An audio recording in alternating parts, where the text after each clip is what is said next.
Irmãos, se algum homem chegar a ser surpreendido em alguma ofensa, vós, que sois espirituais, encaminhai o tal com espírito de mansidão, olhando por ti mesmo.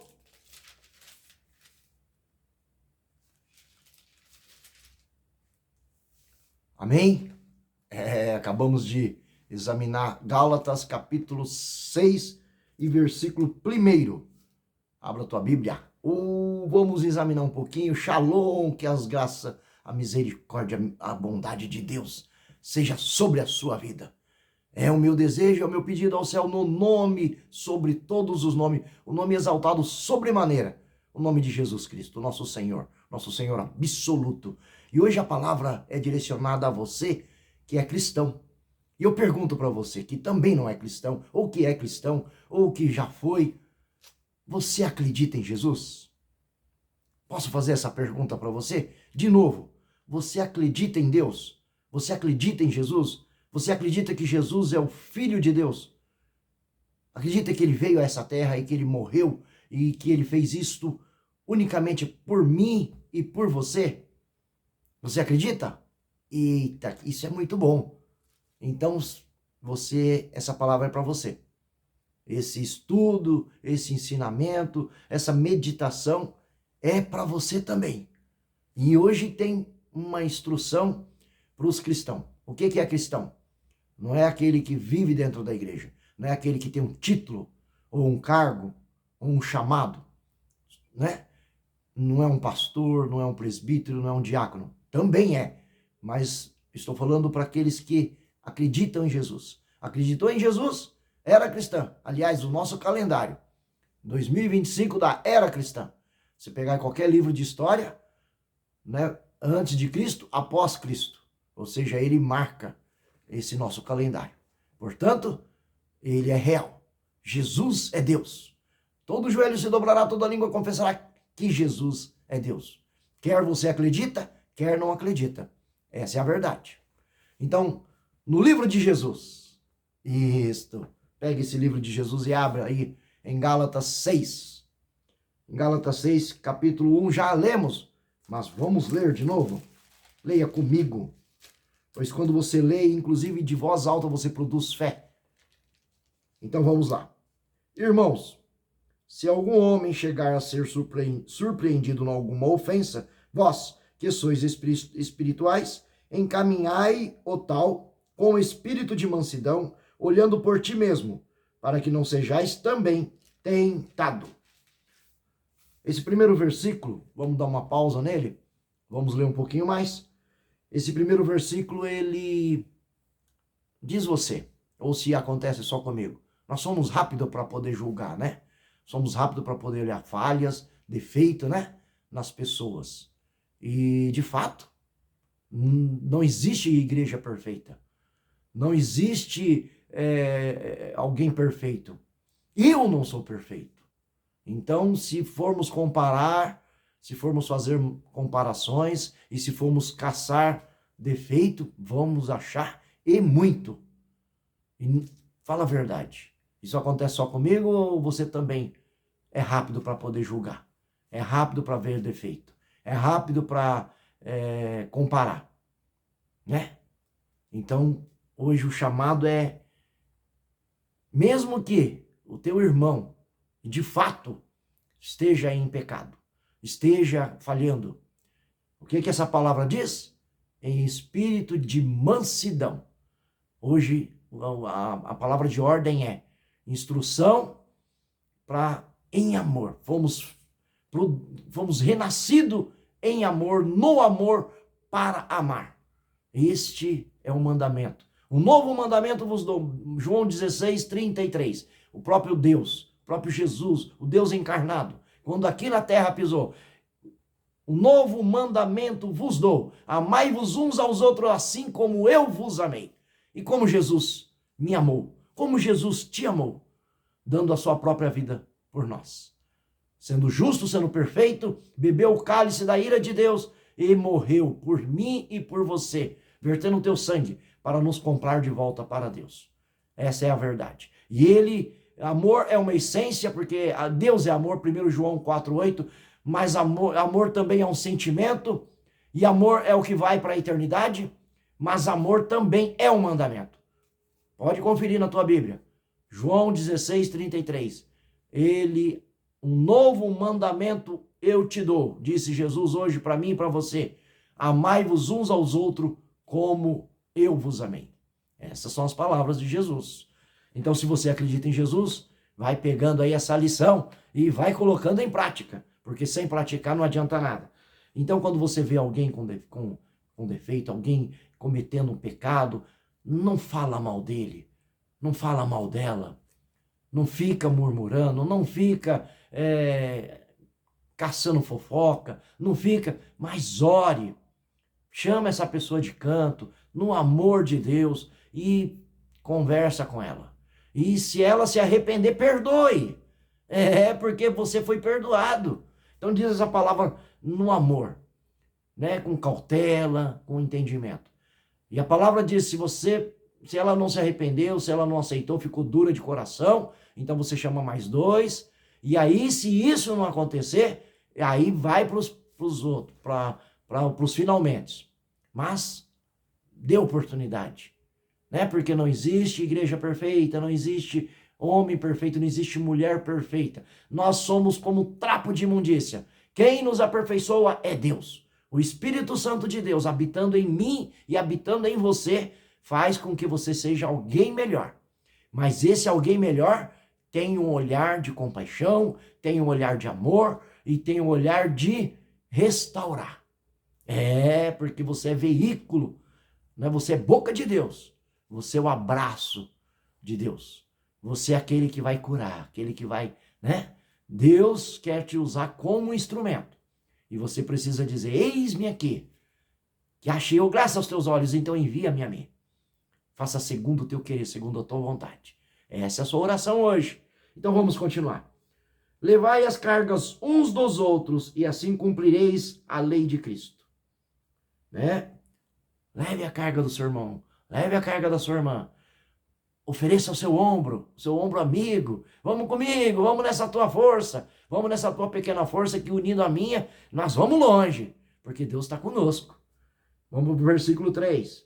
Porque se alguém cuida ser alguma coisa e não sendo nada, engana-se a si mesmo. Então, se você pensa que você é um cristão que está acima do outro, porque tem um cargo ou porque já chegou em algum lugar, está se enganando. Mas se você é um cristão de verdade, você é aquele que vai oferecer o ombro, você é aquele que vai olhar, vai entender o erro, mas não vai julgar, porque o julgamento pertence a Deus. Você vai ajudar, você vai oferecer seu ombro, você vai oferecer uma palavra. Não quer dizer que você é conivente, porque quem nos julga é a palavra. Então, quando você vê uma situação, vamos orar comigo? Vamos clamar a Deus comigo? Que Deus vai dar uma resposta para nós. Mesmo que você já, pela sua experiência, pela sua vida, né? Porque se você pensa que é alguma coisa, mas não sendo, então se você é espiritual, então seja de verdade. Então saiba manejar bem a palavra, tenha intimidade com o Senhor, e isso na vida prática, no dia a dia, e aí você vai realmente ter. Mas ainda não quer dizer que você pode ser prepotente, arrogante ou soberbo. Ainda assim você precisa deixar o Espírito Santo te guiar. E aqui no versículo abaixo, levando a carga uns dos outros, e o que instruindo em palavras, porque se alguém cuida, no versículo 3, ser alguma coisa, não sendo nada, engana-se a si mesmo, no versículo 4. Mas prove cada um a sua própria obra, e terá glória só em si mesmo e não no outro. Então, se você é realmente espiritual, a tua obra, ou seja, aquilo que você faz, vai denunciar quem você é. Então, se você é uma pessoa espiritual, você vai falar das coisas do Espírito, vai falar das coisas de Deus, e vai estar disponível para ajudar, para amparar, para, perdoar, amar, ter compaixão, dar entendimento, ajudar em sabedoria. E Isto vai ser, então, mesmo que você saiba a resposta, às vezes você tem que ficar quietinho, esperar o momento certo. Há um tempo determinado para todas as coisas. Assim como Deus foi longânimo com você, comigo, temos que ser longânimos uns com os outros. É no amor. E aqui vamos para o versículo 6. E o que é instruído na palavra, reparta de todos os seus bens com os que o instrui. Então, né, o apóstolo Paulo e os apóstolos levavam a palavra, e então Jesus orientou quando mandou os 70 de 2 em 2. Então, aonde chegar, o trabalhador é digno do seu salário. Então, quer dizer, ele chegou, na casa que chegava, ele tem as necessidades físicas. Então, ele se alimentava, tomava banho, se cuidava. Então, a orientação é que aqueles que foram instruídos, ou seja, aqueles que nos instruem, e se tem necessidade, temos que ajudar, temos que, né, que colaborar. Então, às vezes, eu não vou dar o dízimo para o pastor, não vou dar oferta para o pastor, que o pastor está enricando. Se o pastor está usando de forma errada, é problema dele com Deus. Você tem o seu compromisso com Deus. E o pastor tem com Deus também. O presbítero. Então, os olhos do Senhor, eles passam por toda a terra. E os ouvidos do Senhor também, procurando o justo. Ele é onisciente, onipresente, onipotente, está em toda parte e ao mesmo tempo e a toda hora. Tá? No versículo 7, não erreis, Deus não se deixa escarnecer, porque tudo que o homem semear, isso também se fará. Eu costumo dizer que o plantio é opcional. Você planta ou não, mas a colheita é obrigatória. Então, aí você fala, mas eu prefiro não fazer do que fazer errado. Tudo bem, é uma escolha sua. Ainda assim, você vai escolher aquilo que você plantou. Se não plantou nada, lembra dos 10 talentos? Aquele que ganhou 10 multiplicou, aquele que ganhou 5 multiplicou, aquele que ganhou 2 multiplicou e aquele que ganhou 1 não fez nada. Qual que foi a resposta? Apartai-vos de mim que não vos conheço, vai para o fogo eterno. E aquilo que você tinha, dá para o que tem mais. Então, cuidado, muito cuidado. O plantio é opcional, a colheita é obrigatória. Aquilo que eu sei que tem que fazer e não faço, constitui-se pecado, diz a palavra. Então não é o Flávio que está dizendo, mas a palavra que vem de Deus. Então que possamos semear a palavra, que possamos semear o evangelho, que possamos semear amor, que possamos semear ajuda, compaixão, longanimidade e companheirismo. Porque isso é muito bom. Quando a gente recebe um ombro amigo, quando a gente é beneficiado por alguém que está nos ouvindo, que está nos atendendo e que está preocupado com a gente. Como é bom isso, né? Fala você aí. Quantas vezes você já recebeu essas ajudas? Agora, me responda. Quantas vezes você já foi o ombro de alguém? Quantas vezes você já foi a ajuda de alguém? Reflete um pouquinho. Isso faz bem. E vamos mais um pouquinho? Por quê? O que semeia na sua carne, ceifará a corrupção. Mas o que semeia no Espírito, do Espírito, ceifará a vida eterna. Né? Vai para Gálatas 5,16, tá lá, os frutos da carne. Os dois se opõem um ao outro, o Espírito contra a carne. É uma guerra constante. 24 horas, 48 horas por dia. O dia tem 48 horas? Não tem. Mas é bem assim. É as aflições que Jesus falou. No mundo tereis aflições. É a briga no velho homem com o novo homem. Da velha mulher com a nova mulher. É uma briga constante. Carne e espírito. Qual que são as vontades da carne? Ajuda eu aí. As paixões da carne. Concupiscências, né? Bebedeira, glutonarias, feitiçarias, idolatria, prostituição, e é uma lista muito grande. E tudo isso afasta nós de Deus, entristece o Espírito Santo e o pecado gera a morte, mas o dom gratuito de Deus é a vida eterna. É o que diz essa palavra. Mas aquele que semeia no Espírito, do Espírito, no versículo 8, a parte B do Espírito, ceifará a vida eterna. Então, existe uma escolha aqui. Eu posso semear na carne e morrer. E posso semear no espírito e viver a vida eterna. Você pode fazer a sua escolha, eu fiz a minha. E aí, vamos viver para sempre. Eu quero você como meu vizinho. E aí, você topa? Eu gostei dessa conversa, eu gostei. Versículo 9. E não nos cansemos de fazer o bem, porque a seu tempo ceifaremos, se não estivermos desfalecidos. Vamos lá, você está cansado? Você está fazendo bem para a pessoa e não está recebendo nada em troca? Não tem problema. Não cansa, não desfaleça, não continue perseverando aí. Porque o que diz aqui a parte B desse versículo 9? Estamos examinando Gálatas, capítulo 6 e versículo 9 agora. Porque a seu tempo, se não tiver desfalecidos, colherá o fruto. Tá? Continua plantando o bem. A pessoa tá caluniando você, falando mal de você, continua falando bem dela. A pessoa está te maltratando, continua tratando bem ela. A pessoa está te xingando, não faça o mesmo, não dê o troco. Porque Deus contempla tudo. Ele é o Criador dos céus, da terra, do universo. Ele sabe de tudo, ele conhece tudo. Ele conhece o meu deitar, o meu levantar. Ele sonda mentes e corações. E então, se você tiver firmado com seus olhos no Senhor, Ele vai te recompensar. Fique firme nisto. Continue fazendo bem. Não cansemos a parte A desse versículo. Não nos cansemos de fazer o bem. Não nos cansemos. Vamos continuar fazendo.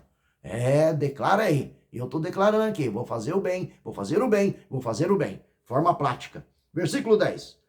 Então, enquanto temos tempo, façamos o bem a todos. Repete comigo. Enquanto temos tempo, façamos o bem a todos. A todos. Não é para fazer o bem só para aquele que faz o bem para você, não. Não é para fazer o bem só aquele que tá com você, que tá junto aí. E hoje o povo tem uma gíria. Tamo junto, tá junto, nada. Não agrega em nada. Mas a gíria é isso, tamo junto. Mas beleza. Mas ainda assim, esse que tamo junto, que é falso, que tem que fazer o bem para ele. Esse é o mandamento aqui do versículo 10. Então, vírgula, enquanto temos tempo, façamos o bem a todos, mas principalmente aos domésticos da fé. Mas, principalmente aos domésticos da fé. O que é o doméstico da fé? Aqueles que passou, que levantou a mão, reconhecendo Jesus como o único e suficiente Salvador, e que desceu a água do batismo e que leva a caminhada contigo. Esses já estão principalmente para esses, ou seja, nível de prioridade. Eu preciso fazer o bem para todos, mas se eu não conseguir fazer para todos, para o doméstico da fé, pronto, esse é urgente, é necessário. Não tá vindo na igreja? Ô, meu irmão, como é que tá? O que tá acontecendo? Tô sentindo a tua falta. Isso é fazer o bem. Mostrar que ele é importante. Não, sei lá, viu ali ele meio triste, viu ela meio triste, cabisbaixo. O que tá acontecendo? Quer dividir comigo o teu peso? Posso te ajudar? Não é virar as costas, passar do outro lado da rua não, para não ver aquele irmão, para ver aquela irmã não. Principalmente ao doméstico da fé. Temos que fazer o bem, nem que seja uma intercessão, uma oração, de longe. Às vezes a pessoa te impede de estar perto, faça de longe, mas faça o bem para ela. É mandamento. Versículo 11. Vede com que grandes letras vos escrevi por minha mão. Aí o apóstolo Paulo tá, tô escrevendo, tô mandando aí, mandamento. Versículo 12. Todos os que querem mostrar boa aparência na carne, esses vos obrigam a circuncidar-vos, somente para não serem perseguidos por causa da cruz de Cristo. Olhe para a cruz, e aqui terminamos. Olhe para a cruz, tá? Quem morreu por mim e por você foi Jesus. Quem verteu o teu sangue por mim e por você foi Jesus. Quem passou pelo processo, quem esteve, um Deus tão grande, tão soberano, deixou de existir na tua glória para existir neste mundo, vestiu a nossa pele. Ele não é indiferente, ele conhece as nossas aflições, ele conhece as nossas dores, ele conhece as nossas fraquezas, e é por isso que ele disse, eu vou para o Pai e enviarei o Espírito Santo. O meu Pai vai enviar o Espírito Santo em meu nome. e ele estará convosco até a consumação do século.